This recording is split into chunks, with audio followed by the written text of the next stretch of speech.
Ano nga ba ang relasyon na namamagitan ng isang isdang tilapia sa halaman tulad ng luya? Luya at tilapia may relasyon? Wow! In a relationship? Abangan. Panoorin natin ang videong ito.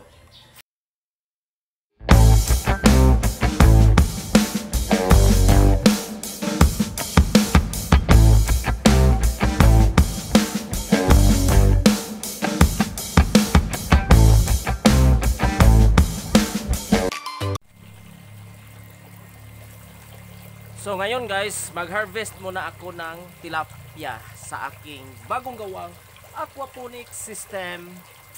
Wow!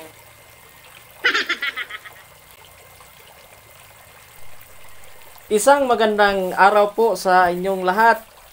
At bago natin masagot ang tanong, ay panoorin muna ang videong ito.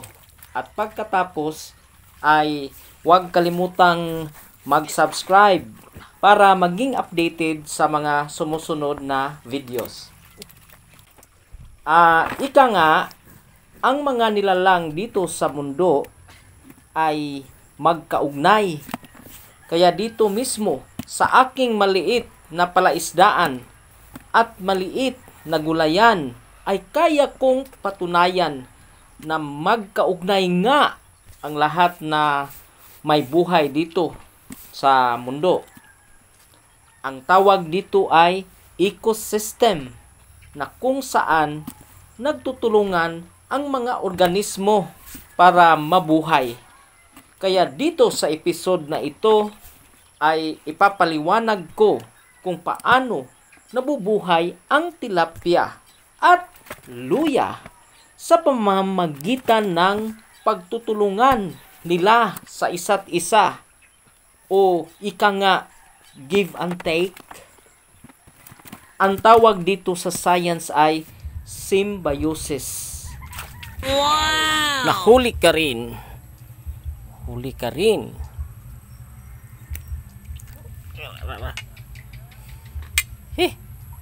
Huli ang tilapia. Alright.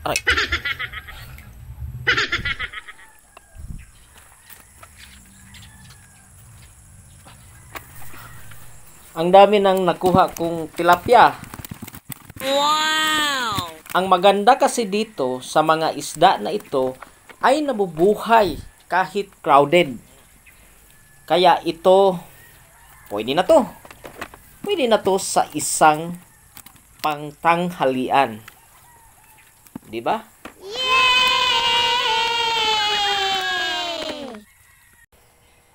Symbiosis, the art of living together. Symbiosis is any type of close and long-term biological relationship or interaction between two different biological organisms. The specific kind of symbiosis depends on whether either or both organisms benefit from the relationship.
sa aking grow bed na ang ginagamit ko ay lumang planggana.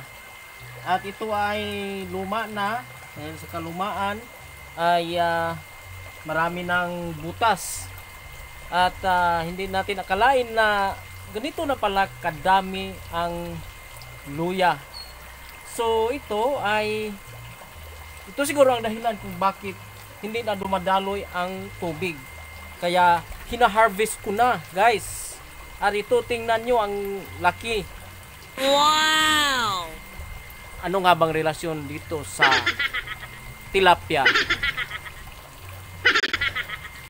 Dito, ipapakita natin kung paano gumagana ang ating aquaponics system.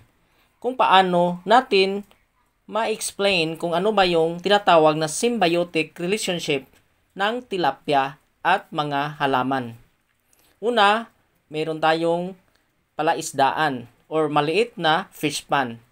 Doon natin binubuhay ang mga tilapia. Ang tubig sa ating maliit na fish pond ay binubomba or dinadala doon sa grow bed. At alam nyo ba na ang grow bed ay may nabubuhay na mga bakterya. Ang mga bakterya ay siyang nag-convert ng mga dumi tulad ng ammonia para gawing nitrite at kalaunan ay gawin din namang nitrate na pangpataba sa ating mga halaman. At yung tubig na sinasala, ang mga dumi ng isda ay kinakain naman ng mga halaman.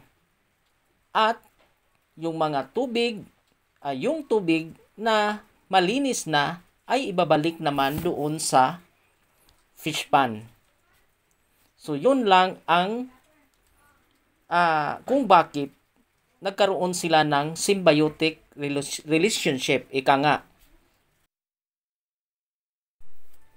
Ito naman ang nitrogen cycle sa ating aquaponics system na kung saan may mga chemical changes na nangyayari.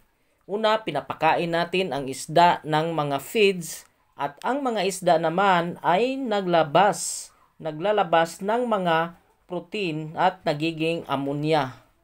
Ang ammonia ay kinakonvert ng unang bakterya na ang tawag ay Nitrosomonas. Ang ammonia ay ginawa itong nitrite at ang nitrite ay ginagawang nitrate ng pangalawang bakterya na ang tawag ay Nitrobacter, na kung saan ang nitrate ay pataba ng halaman at ang ammonia at nitrate ay nagiging bahagi ng halaman. Ang isda kapag lumalaki at ang halaman kapag may bunga na ay maaari na itong i-harvest. What is nitrification process? Nitrification process is the process that governs most aquaponics systems. Basically, nitrification converts ammonia and ammonium into useful nitrate. The process is turning ammonia into nitrite and then turning nitrite into nitrate. There are two steps. Okay, I will show you the equation. Yung hindi marunong magtagalog dyan, ay basahin nyo na lang. May nakasulat na English dyan. So, may dalawa tayong equation. At makikita natin sa equation na mayroong hydrogen na product. At ito ang dahilan kung bakit nagiging acidic naman ang inyong system. So, yan. Acidic na siya. So, yan ang i-discuss natin sa susunod na episode. Kaya abangan ang susunod na episode sa videong ito. Thanks for watching and subscribe. Gusto ng video updates.